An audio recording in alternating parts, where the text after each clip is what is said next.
ขยายเข้ามาในเขตบริเวณบ้านแล้วจ้าทุกคนตอนนี้เราก็ขยับมาแล้วจ้าตอนนี้อยู่ในบ้านแล้วจ้านี่ต้นใหญ่เบ้อเบอเตอเลยทุกคนต้นใหญ่ๆเลยตอนนี้ก็มาลุ่มมาตุ่มกันใหญ่เลยจ้านี่มาลุ่มมาตุ่มกันเก็บกันใหญ่เลยเอาอีกเลยจ้าเอาให้มันล้นรถเลยจ้าวันนี้เก็บกันเยอะๆเลยจ้านี่ตอนนี้เราลุ่มกันลุ่มเก็บกันใหญ่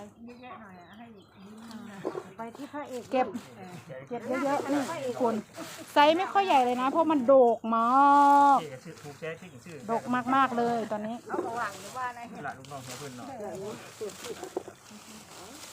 ตอนนี้ก็ร่วมด้วยช่วยกันบิ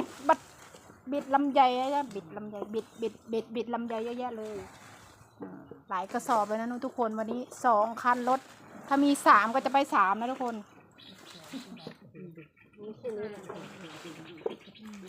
เดี๋ยวเราจะน็อกวันนี้แหละทุกคนน็อกเลยนี่จ้าคนเยอะแยะเลยคนงานเยอะคนตัดก็2-3 คนนะทุกคน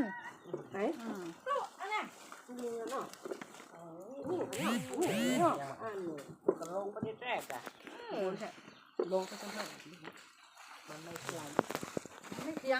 พี่ไม่เสียงกันอ่ะใหญ่มากนี่มันหมื่นพอ